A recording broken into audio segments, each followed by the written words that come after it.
Bonjour à toutes et à tous et bienvenue sur une nouvelle vidéo sur ce pistolet Clément. Donc il y a déjà eu une vidéo à son sujet, donc concernant son histoire, sa catégorie. Donc voilà, c'est une arme en catégorie DG, une arme de collection en calibre 5 mm qui appartient à un ami. Et donc là, on est au mois d'octobre 2023, donc il aura déjà récupéré toutes ses affaires au moment où vous la verrez.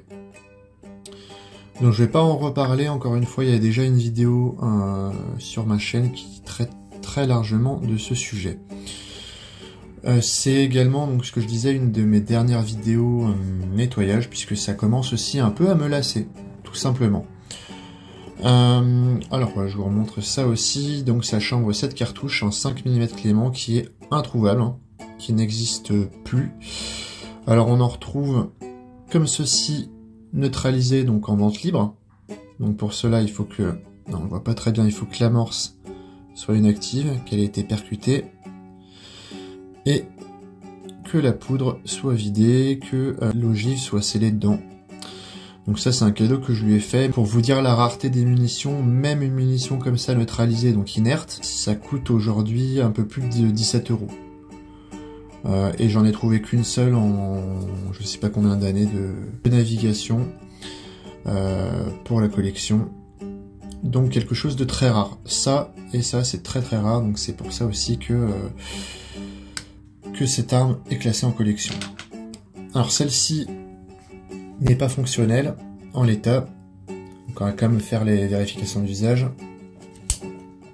Voilà, donc vous voyez la chambre elle est en dessous ici là, je fais un zoom. On va enlever le chargeur, donc c'est un peu particulier. Hop, on a un bouton poussoir ici qu'il va falloir décrasser. On tire le chargeur et on revérifie encore une fois. Voilà. Donc qu'est-ce que je vais faire? Eh bien, pas grand chose. Comme annoncé sur le début de la vidéo, je vais simplement démonter, alors je vais démonter le chargeur si je peux, pour simplement huiler le ressort. Je sais pas si vous le voyez, il est rouillé à mort. Je vais, pareil, je vais nettoyer le ressort de rappel de la culasse qui est ici normalement. Sauf si c'est coincé par la rouille, donc auquel cas l'ami se débrouillera. Il y a une tige guide, donc tout simplement nettoyer ça. Les plaquettes, pareil, les passer à l'huile de lin. Et nettoyer le canon si j'ai une brosse dans ma mallette de nettoyage universel en 17 HMR, ça peut peut-être passer vu que c'est du 5 mm. Donc je vous dis à tout de suite après le démontage. Voilà, je vous montre l'état du démontage. Donc là, on a notre cartouche neutralisée. Là, les deux vis de maintien de la culasse. Là, on a la vis du talon de chargeur. Et les deux vis des plaquettes. Les plaquettes étant ici. Le chargeur, j'ai pas réussi à le démonter parce que coincé par la rouille. Ça va être un nettoyage encore assez superficiel. Que tu finiras mon ami, mais voyez, le truc il est carrément neutralisé, hein. Vous voyez, la rouille a bouffé la moitié du métal et à l'intérieur ça continue à pourrir, donc ça c'est pas bon. Ensuite là, normalement sur un Clément qui serait en bon état, ce qui n'est pas le cas ici, vous voyez, on devine à peu près l'inscription Charles Clément. Là, on a encore, Dieu merci, le numéro de série. Et là, on devine le marquage. J'ai l'impression qu'il y a quelqu'un qui a... Je vois des rayures là, donc je me dis qu'il y a quelqu'un qui essaie de le démonter et qui n'a pas réussi. Voilà, au même endroit. Donc, mon intuition me dit qu'il y a eu une tentative de faire levier. Ce qui est pas bête pour dégager cette partie-là. Je vous explique. Normalement, ça, donc la partie du bas, en suivant cette partie de la culasse, jusque là, voilà, se soulève et s'enlève très simplement. Cette partie-là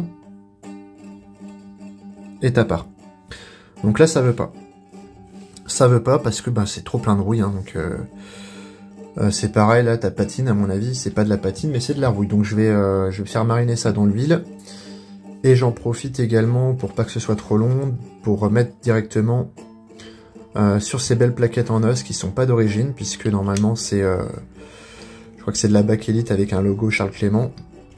Ces plaquettes en os. Je vais te les passer à l'huile de lin. Alors lui, il voulait en refaire, ben, tu les referas ma foi, puisque de toute façon... pareil, là tu as un ressort. Je vais te montrer. Le ressort, il est mort. Il est nécrosé, donc voilà, tu te débrouilleras pour trouver des pièces détachées, mais à mon avis, à moins de passer par un armurier spécialisé, tu en trouveras pas. Voilà, donc je vais faire ces étapes-là en premier. Je vais passer l'huile devant vous si vous voulez. Donc voilà qui est fait. Donc le mieux ça aurait été de le passer au bac à ultrasons, mais je sais pas si j'ai l'accord de son propriétaire, et puis comme c'est pas moi, j'ai pas envie de faire de bêtises. Donc on va essayer de le dégripper comme ça. Si ça marche, tant mieux. Si ça marche pas, ben... j'en suis désolé, mon ami. De toute façon, vu la rareté du truc, c'est à peu près certain. Et puis vu l'état aussi qu'il va plus jamais tirer. Donc ça change pas grand chose. Alors il y a ça aussi qui est très très pénible. Je t'explique quand tu verras ça, tu comprendras. Ces lamelles servent à serrer tes plaquettes. Sauf que elles tiennent que par des encoches. Et ensuite, il faut les pousser en haut, en butée. Donc il y a deux petites accroches, vous voyez. Là, on voit bien. Pour qu'elles tiennent. Donc en gros, il suffit d'un petit coup vers le bas pour que ça saute, en fait, et c'est pénible. Allez, je retourne à mes plaquettes avec de l'huile de lin. Pour les plaquettes, on est tout bon. Donc là, c'est lustré à l'huile de lin. On peut utiliser de l'huile végétale, mais faire gaffe à ce qu'elle teinte pas. L'huile de lin, elle teinte pas, donc c'est très bien. Mais là, je sais pas, l'huile d'olive, à mon avis, sur un truc aussi clair, c'est peut-être pas une super bonne idée. Donc là, à mon avis, j'ai rien à faire. Vous voyez la rouille que ça fait ressortir. Vu la rareté du truc, si je fous un coup de brosse laiton, je vais dégager tout le reste de la rouille, mais si je le fais pas, ta rouille elle va rester en surface. Puis à l'intérieur, si j'arrive pas à le démonter, malheureusement le ressort, le seul moyen de le laisser à peu près vivant, c'est de le lubrifier de temps en temps, ou de le passer pareil au bac à ultrasons, mais je vais pas prendre la responsabilité sans l'accord du propriétaire, et puis de toute façon, bah, quand il aura vu la vidéo, ce sera déjà chez lui, donc après il aura les conseils, il pourra le faire tout seul. Je vais essayer de démonter ça, mais si j'y arrive pas, ce sera un nettoyage sommaire, en extérieur simplement, il n'y aura pas d'autre choix. Voilà, donc j'ai réussi à enlever le ressort de rappel, qui a pas l'air si mal. Tac, j'ai réussi à enlever cette pièce-là. Donc il se visse, je sais pas si on voit, là il y avait une tige, voilà, sur cette tige. Donc pour tout simplement permettre au ressort de se comprimer et de pas voler. Le problème, c'est que donc ça c'était nécessaire pour enlever la culasse, mais vous voyez il n'y a rien qui vient, et comme je vous ai dit c'est quelque chose de très rare. Donc j'ai pas envie de faire n'importe quoi. Et ce sera donc un nettoyage sommaire. Voilà, je vais passer directement de l'huile à l'intérieur, histoire de le préserver. Il faudrait forcer pour la dégager, tellement elle est soudée par la rouille. Peut-être même par autre chose. Comme on voit ici. Ce que je disais tout à l'heure, ça s'est barré. Donc, je continue maintenant. Là, notre seul ami, ça va être l'armistol, qui permet donc de neutraliser, parce que là, on peut pas faire grand chose d'autre.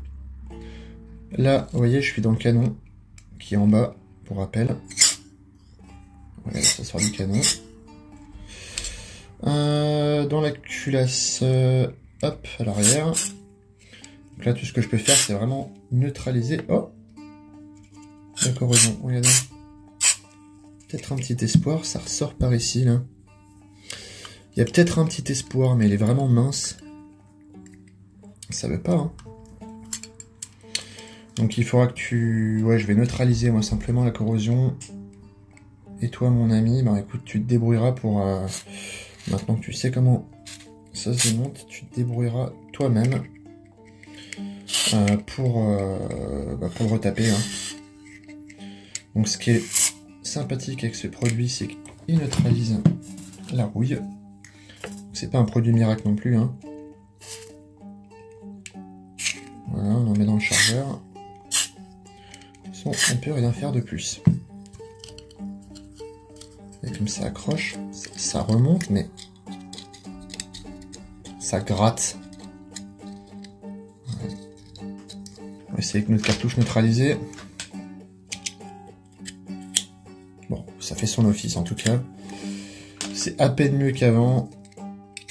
On va faire ça comme ça, hein. Oh là là, ça il dégueule par... Oh, c'est dégueulasse. Voyez ça? J'ai que ça comme solution, hein. J'ai que ça comme solution pour toi. Voilà. La sécurité fonctionnait pas. Regardez-moi ça. Là, ce que je peux faire... Mais non, je peux pas parce qu'il y a le système de percuteur. Donc là, il y a le ressort de... Vous voyez, de verrouillage du chargeur qui est complètement grippé. Et je me suis pété un ongle l'autre fois en essayant de le sortir. Donc c'est pareil, je vais être assez généreux sur le Ramistol. Donc là, maintenant que j'ai les mains bien pourries, ce que je peux quand même faire sur le chargeur, parce que de toute façon sinon il sera mort dans pas longtemps, c'est de mettre un coup de triple zéro là où il y a des points de rouille. Voilà. Au moins ça fera dégager un petit peu.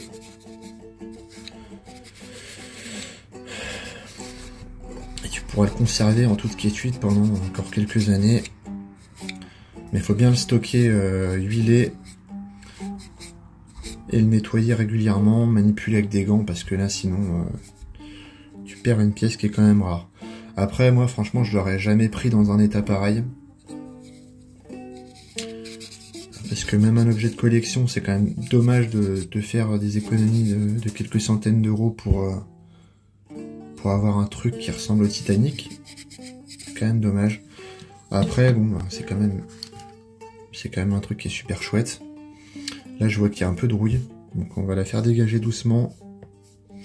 En faisant très très très attention à pas virer le bronzage qu'il y a dessous.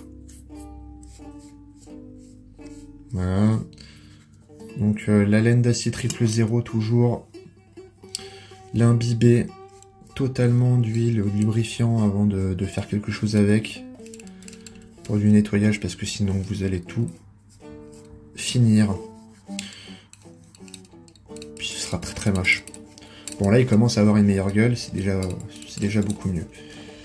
On va arrêter avec cette laine d'acier. On va nettoyer notre ressort. Hop, on va prendre du WD-40, il est déjà bien lui par contre. Alors celui-ci il est nickel, je sais pas comment ça se fait mais il a été sauvé miraculeusement. Voilà. Et je m'occupe maintenant du canon, ça va être une autre affaire. Voilà, t'as énormément de chance que dans ma boîte il y a une petite brosse de 17 HMR. Donc c'est du calibre 405 en gros globalement. Et dans le 5 mm, ça devrait passer nickel. Alors, quel est l'état du canon? Est-ce qu'on va réussir à voir quelque chose? Ça va être compliqué, je crois. C'est tout pourri dedans. Est-ce qu'on peut faire comme ça? Ce sera peut-être beaucoup mieux. Alors là, on a une lumière. Bien sûr, elle fait pas le focus là où il faut. Allez, focus sur le canon. Voilà, c'est bon.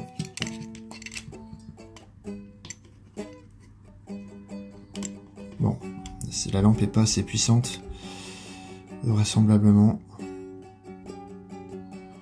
Donc le canon est tout à fait rouillé. Aucun souci. Est-ce qu'on peut voir quelque chose? Ah bien non. Donc c'est un canon rayé, hein, pas de doute.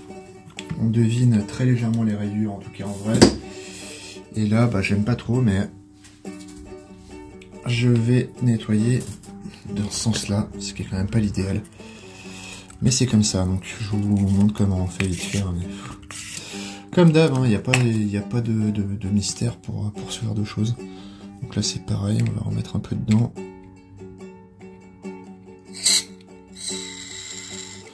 Et je passe à l'action de suite. Une fois n'est pas coutume, ton truc il était pourri de chez pourri. Donc, il s'agit maintenant de nettoyer à l'aide de la chaussette magique. Non, ça on fera ça plus tard. Là on nettoie toutes les petites parties internes. On fait tous les angles qu'on peut atteindre. Ce qui est quand même pas évident sur une épave. Voilà. Bon, en tout cas, ça permettra au moins de sortir et de montrer des choses qui sont pas courantes dans des vidéos de collection.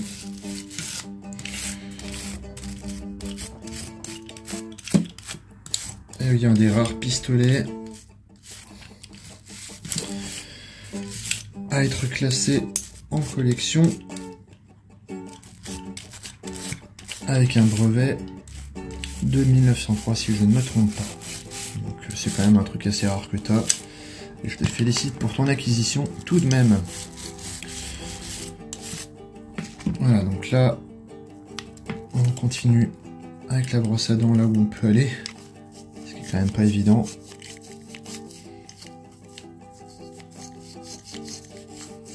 Voilà, j'espère que ça va me débloquer un petit peu ce ressort, j'en doute pas. Voilà, c'est déjà beaucoup mieux. Mon percuteur il est mort et ouais, pour le réparer il faudrait carrément il faudrait forcer dessus et j'ai pas envie de le faire, donc j'en serais pas responsable à ce niveau là. Donc ça c'est terminé et maintenant nous attaquons le chargeur. J'essaie de voir si je peux dégager le talon mais je vois pas comment je peux faire. Je vous reprends si j'y arrive, même si j'y arrive pas. Bon, impossible, il y a tout qui est soudé par la rouille, donc tu le laisseras infuser dans de la, je sais pas, de l'huile, de ce que tu veux. Apparemment dans du pétrole ça marche bien aussi. Le bac à ultrasons, tu peux te débrouiller comme un grand, à mon avis, sans problème. Bon, pareil, hein, je vous fais qu'une partie parce que c'est comme ça. Je pourrais pas faire beaucoup mieux de toute façon. Je continue hors caméra et puis je procède au remontage. Voilà, donc au niveau de la percussion c'est pas mieux, forcément, hein. Mais par contre au niveau de la culasse, là on est 1000 fois mieux parce qu'en fait le ressort était pas réglé. Donc je te montre, ah il est en sécute. Voilà, tu vois. C'est quand même quelque chose de plus net. T'as le petit voyant comme quoi c'est prêt à faire feu. Voilà, la percussion est naze. Donc je pense que tu as ton ressort de percuteur qui est dedans, ou ton percuteur. Soit le percuteur est pas là, soit le ressort est mort. Soit les deux. Je vais remonter les plaquettes. Tac, il faut que je retrouve le petit insert, la plaquette gauche. Et je remonte tout ça.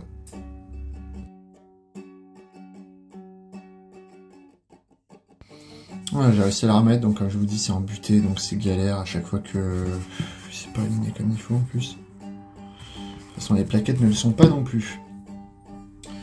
Donc je les remonte de suite. Voilà, donc c'était une foutue galère. Je t'explique pourquoi on avait autant de mal à enlever le chargeur quand tu l'as ramené.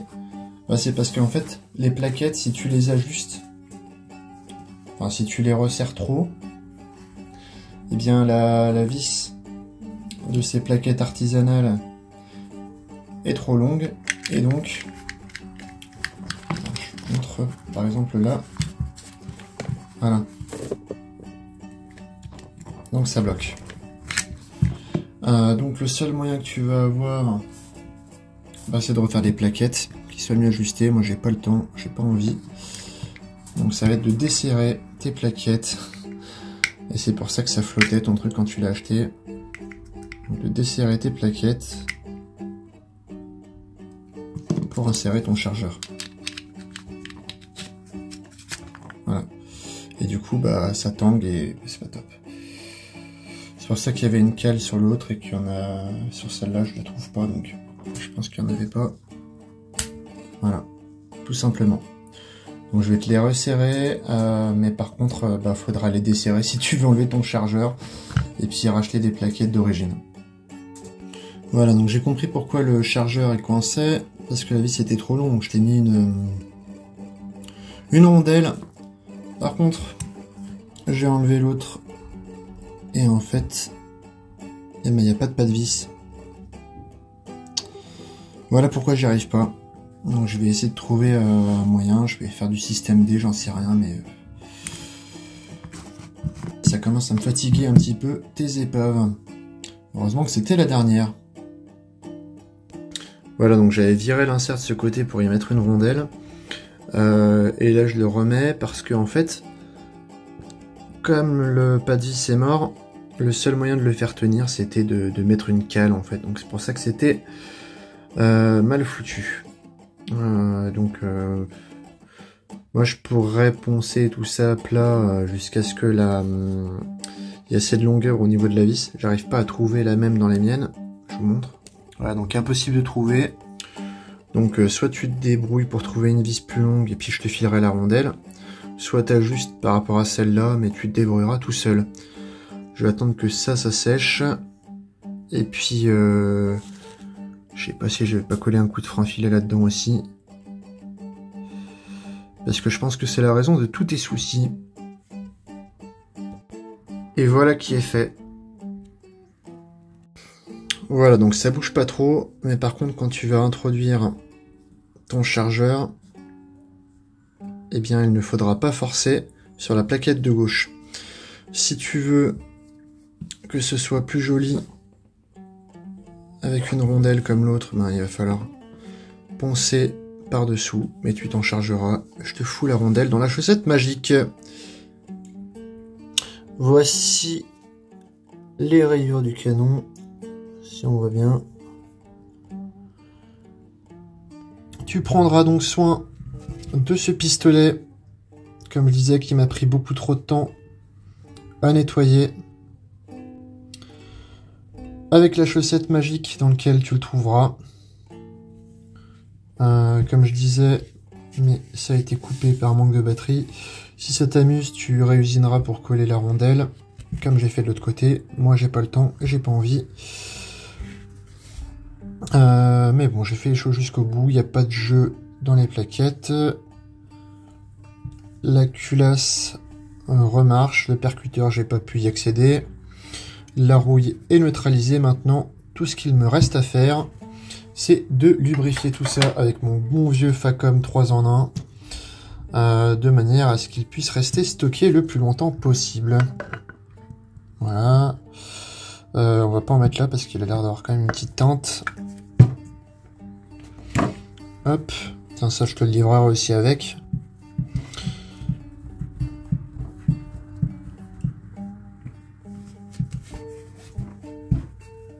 Voilà. Et quand j'aurai terminé, je ferai une belle vue d'ensemble que vous pourrez admirer avec de belles photos. Je les mettrai comme toujours, une au début, une à la fin. Ah, il y a un petit vivier de rouille là qui va falloir que je... Oh là là, ça s'arrête jamais. Voilà, vivier de rouille neutralisé à la brosse laiton. Je vous montre. Donc avec ça. Donc dernière vue d'ensemble avant de dire au revoir à ce pistolet Clément. Voilà, il ne reste pas grand chose, hein. Il est bien... Il est fatigué, mais on voit quand même le marquage Charles Philibert Clément. Et le numéro de série qui a été épargné.